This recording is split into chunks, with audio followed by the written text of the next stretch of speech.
Rochus Jin masih tidak merasa takut sama sekali. Detik selanjutnya, ia berkecamuk. Auranya terus meningkat, baju sirah emas juga semakin bersinar, bagai bola api yang melayang tinggi ke atas langit, sehingga sinar emasnya menyinari satu langit. Pertarungan antar pendiri ajaran ini sangat mengerikan, bahkan semua ini telah melampaui bayangan orang-orang di sana. Sekalinya mengeluarkan serangan, mereka pun mau langsung melenyapkan bintang, serta sejumlah wilayah perbatasan lainnya.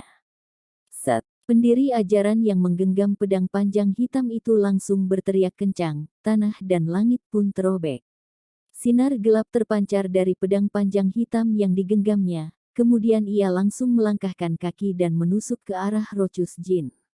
Tanpa diragukan lagi kalau serangan ini melayang ke arah Rochus Jin dengan kekuatan yang sangat kuat, sehingga ruang kosong meledak, matahari dan bulan kehilangan cahaya mereka, serta penuh dengan aura chaos. Duar, Rochus Jin juga ikut beraksi. Tangannya muncul setangkai bulu emas yang kemudiannya dilempar ke arah pedang panjang hitam itu, sehingga menimbulkan suara keras yang mengguncang satu langit. Gelombang serangan yang kuat itu menyebar luas ke bintang-bintang yang berada di sekitar, bagai ombak besar dari laut. Beberapa planet kecil yang berada di sana seketika menjadi redup karena diserang oleh beberapa aerolit. Adegan ini cukup mencengangkan. Wilayah jangkauan pertarungan antar pendiri ajaran ini terlalu luas dan memiliki dampak yang sangat mengerikan. Tanpa disangka, setelah serangan ini berlalu, semuanya pun kembali tenang. Distorsi yang luas ini lagi-lagi kembali menjadi hening. Di atas sana hanya ada beberapa orang itu saja yang masih saling bersaing dan menatap satu sama lain. Rochus Jin berdiri tegak di tengah orang-orang itu, sedangkan keempat orang pendiri ajaran ini tengah menatapnya, sambil memandang bulu emas yang digenggamnya. Bulu milik siapakah itu? Bisa-bisanya begitu hebat. Pendiri ajaran yang menggenggam pedang panjang hitam membuka mulut berkata. Bulu emas itu tampak suram dan tak bersinar, namun malah bisa melawan pedang yang digenggam pendiri ajaran itu, tanpa mengalami kerusakan sama sekali. Hal tersebut sudah cukup jelas membuktikan keajaibannya. Rochus Jin tidak membalas. Bunuh. Beberapa pendiri ajaran luar wilayah sana juga tidak banyak cakap lagi dengan Rochus Jin.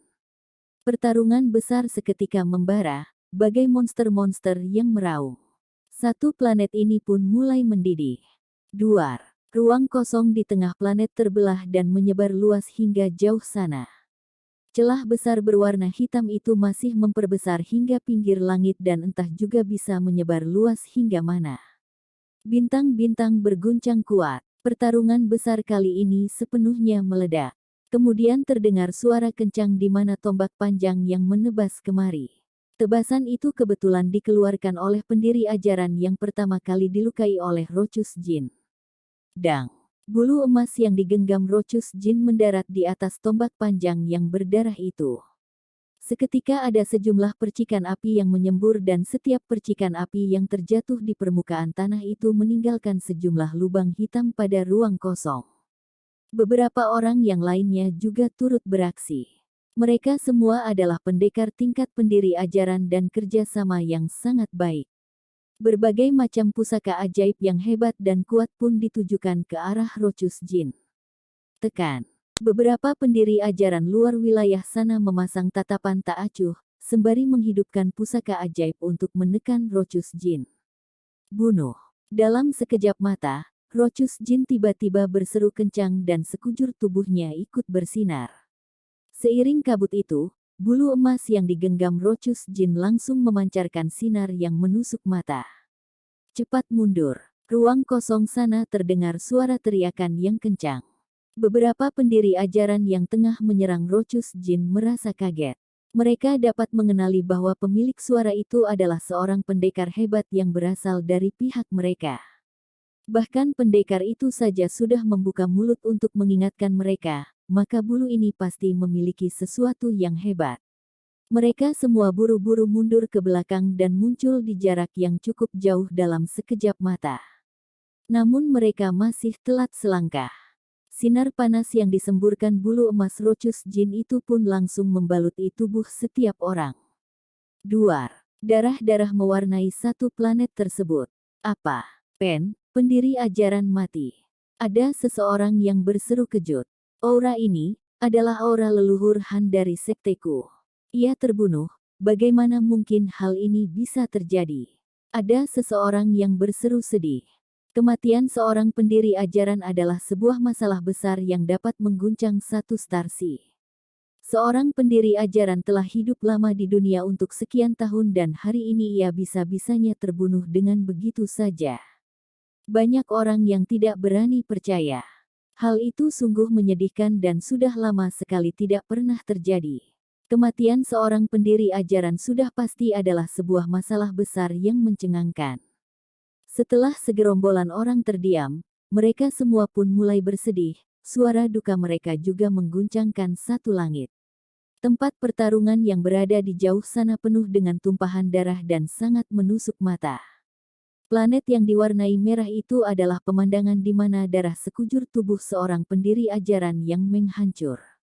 Walaupun sebelumnya mereka tidak pernah menyaksikan hal itu, tapi mereka juga sudah tahu, karena hal tersebut tercatat di dalam buku sejarah yang menandakan adanya perubahan langit dan tanah.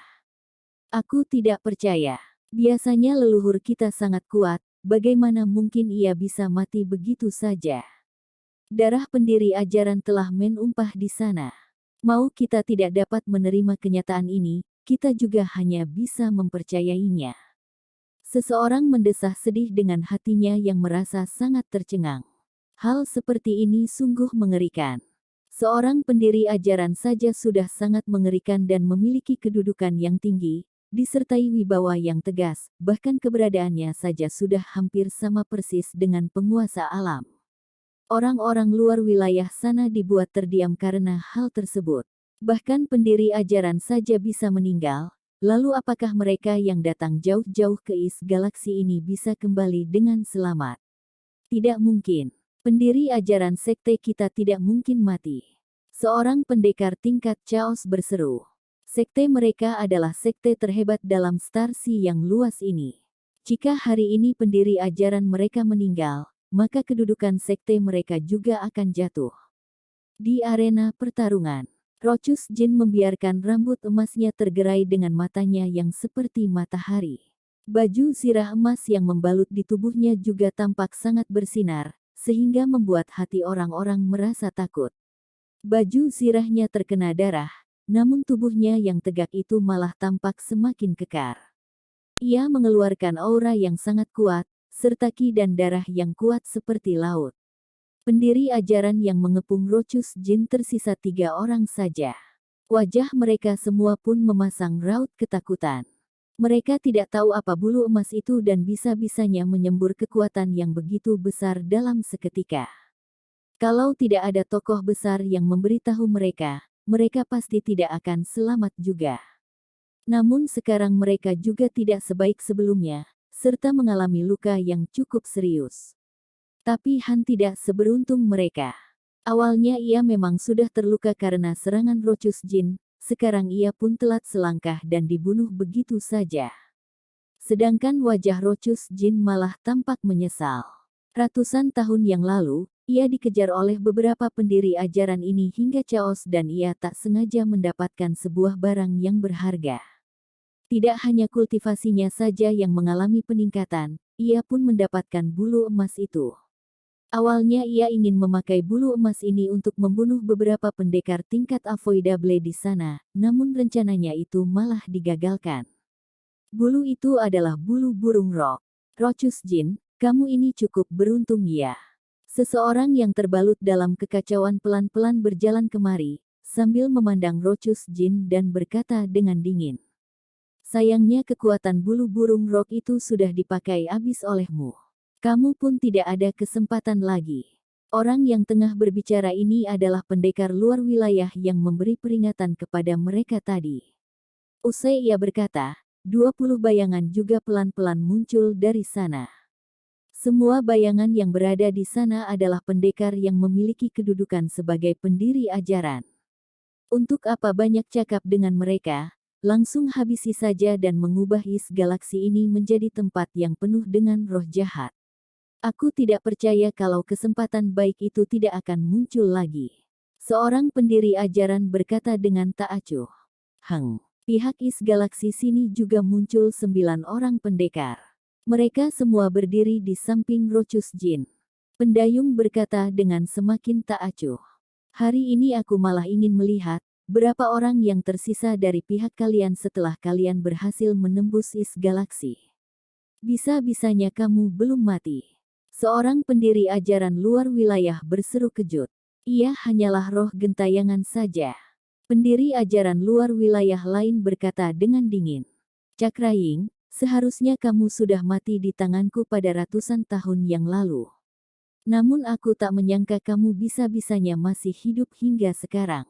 Seorang pria paruh-baya yang terbalut dalam api pelan-pelan berjalan kemari, sambil memandang pendayung dengan angkuh. Tampak jelas bahwa orang ini memiliki kemampuan yang sangat kuat. Jika ia dapat melukai pendayung hingga cacat, maka kemampuannya sekarang ini sudah pastinya tidak dapat dibayangkan. Langsung coba saja, kamu akan mengetahuinya. Pendayung yang bernama Cakraying itu juga berkata dengan tak acuh. Mier Huang, kalau aku tidak mengalami luka berat pada ratusan tahun yang lalu, bagaimana mungkin kamu bisa mengalahkan aku? Hari ini aku akan merenggut pergi nyawamu. Mier Huang berkata dengan cuek. Sekitarnya penuh dengan kekacauan, sehingga tampangnya tidak dapat terlihat jelas. Kemudian hanya menemukan sebuah tangan yang terulur keluar dan menopang sebuah planet yang besar. Mier Huang yang tak terlawan ini memiliki kekuatan yang tidak biasa, sembari menopang planet itu. Jari-jari tangannya bersinar. Ia pun langsung melangkahkan kaki dan menembus lingkaran sihir yang terdapat di tepi langit sana. Semua orang pihak Is Galaksi merasakan sekujur tubuh mereka yang merinding. Pendiri ajaran Mier Huang. Sekian puluh juta pasukan tentara luar wilayah sana bersorak kencang. Bumi merinding gemetaran dan langit berbintang berguncang kuat. Pasukan yang berada di bagian lingkaran sihir sini membuka sebuah jalan untuk Mier Huang. Apa yang harus kita lakukan? Di sana ada 20 orang pendiri ajaran lebih. Beserta sekian puluh orang leluhur tua tingkat Chaos. Jangan-jangan Is Galaksi kita sudah ditakdirkan untuk musnah.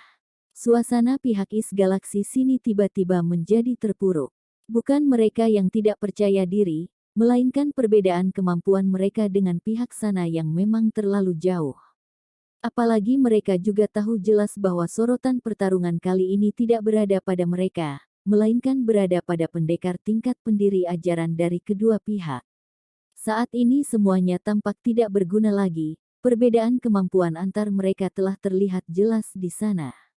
Sejumlah pendekar luar wilayah sana memandang mereka bagai mangsa, sedangkan pendekar tingkat pendiri ajaran pihak mereka hanya terdapat 10 orang saja, bahkan pendekar tingkat Chaos juga hanya belasan orang saja. Mereka semua bukanlah musuh dari pihak luar wilayah sana dan juga tidak dapat menyerang mereka dengan tepat. Hal tersebut sungguh membuat mereka putus asa. Situasi sekarang ini merupakan sesuatu yang hilang harapan. Sudah saatnya kita beraksi. Jika mereka sudah memilih beraksi, maka kita semua juga harus menarik beberapa orang untuk mati bersama, walaupun kita harus mati. Seseorang dari pihak Is Galaksi berteriak kencang. Hanya saja mereka semua bukanlah pendekar tingkat Chaos, apalagi pendekar tingkat pendiri ajaran. Apakah mereka semua bisa mendekati orang-orang yang lebih lemah dari pihak lawan? Mereka memiliki tekad untuk membunuh musuh, namun malah tidak berdaya.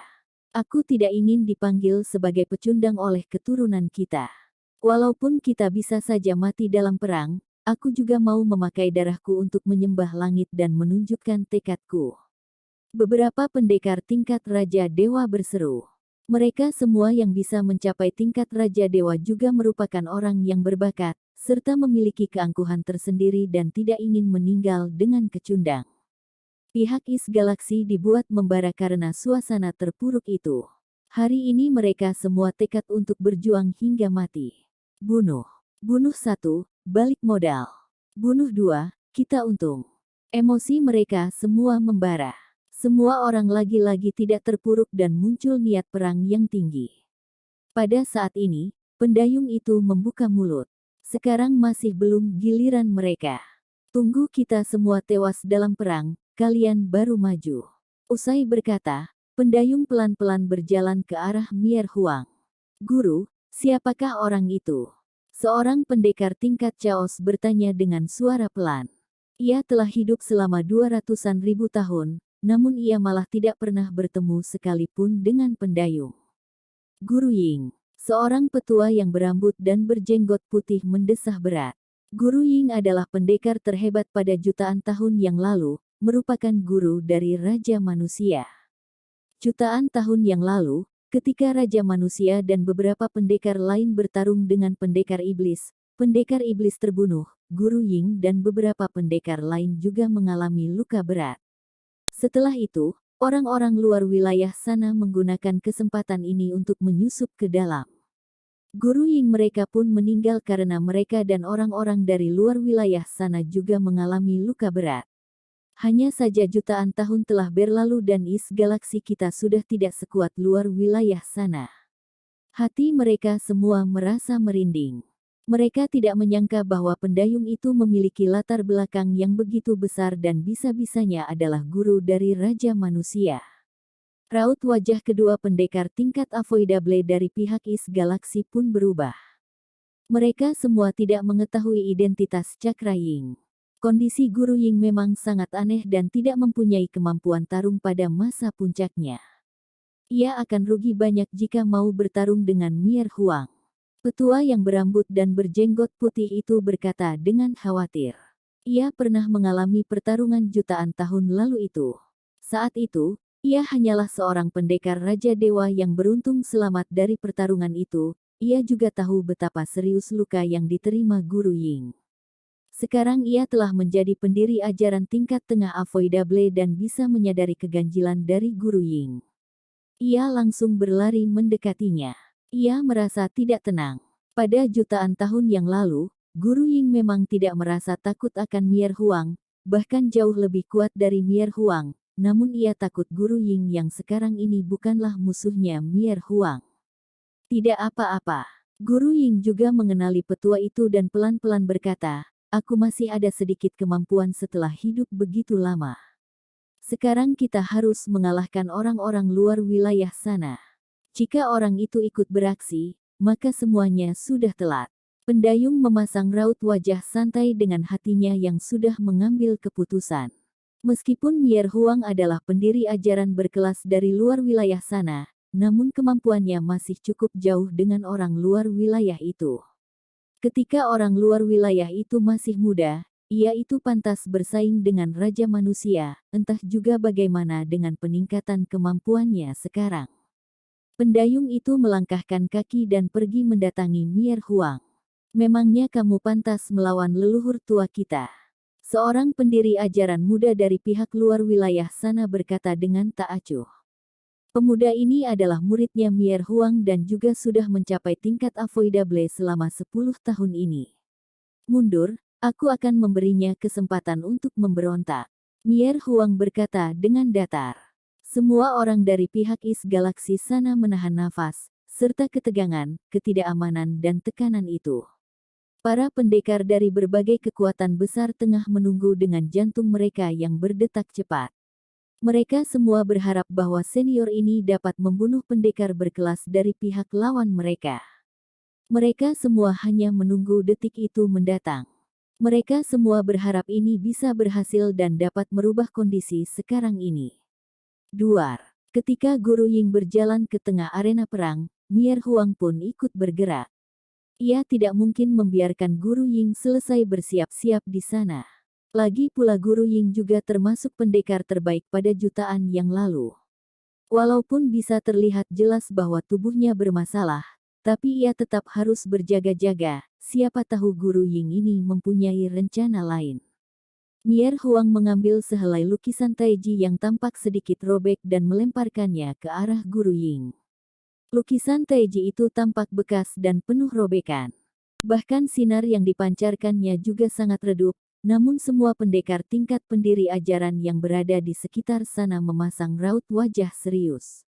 Lukisan Taiji ini adalah sebuah barang berharga di luar wilayah sana. Seorang pendekar tingkat puncak Chaos yang mempunyai lukisan Taiji pun sudah bisa membunuh seorang pendiri ajaran Guru Ying. Bahkan Rochus Jin juga terlihat sangat serius.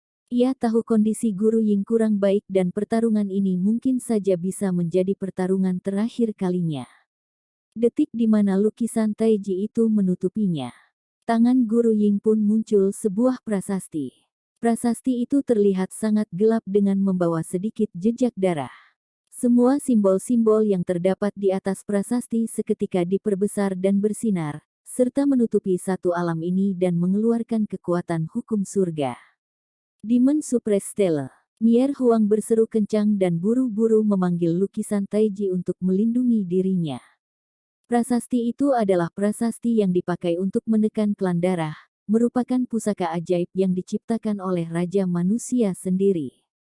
Sekalinya pusaka ajaib itu dikeluarkan, pendekar tingkat puncak Avoidable pun bisa terbunuh juga.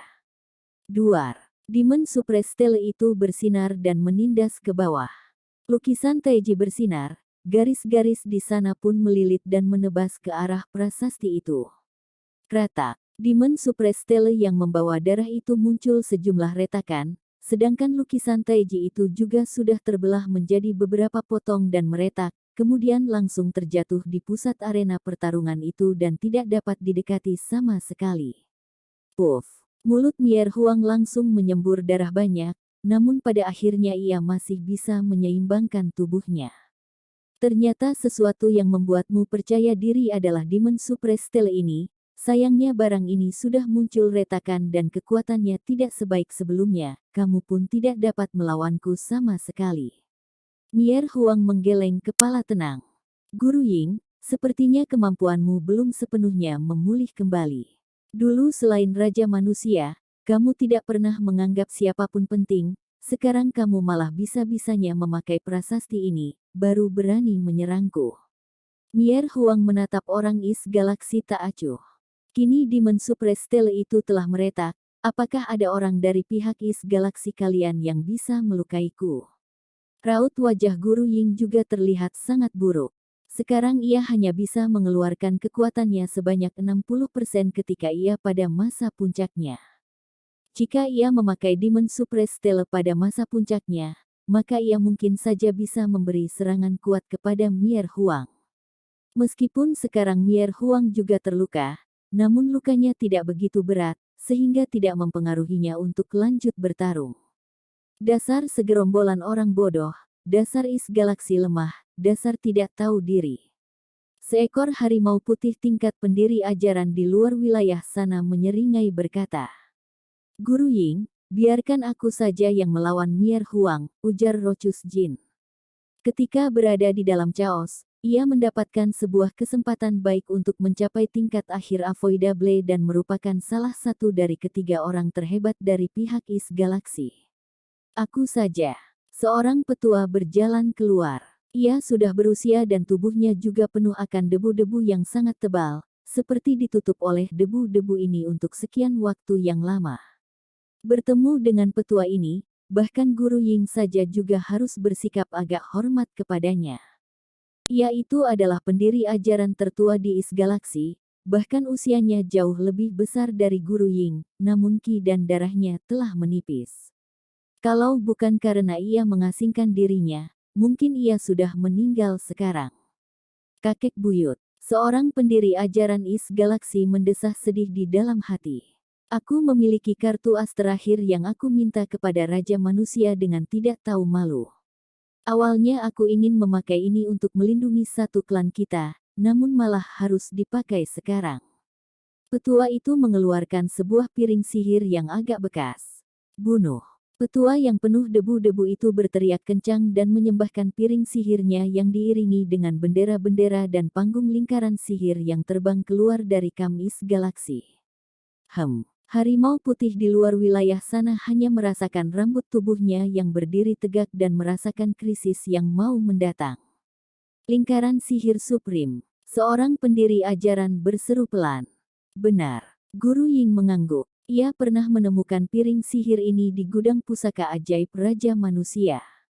Ketika Raja Manusia mencapai kekekalan, ia sudah menyerahkan banyak barangnya kepada orang lain, namun papan sihir itu malah tidak terlihat. Ia tidak menyangka kalau barang itu bisa-bisanya berada di tangan petua itu. Petua itu melipat kaki duduk di atas piring sihir, lalu mengaktifkan esensi darah mau membunuh Mier Huang. Itu hanyalah sebuah piring sihir pembunuhan yang sudah cacat saja.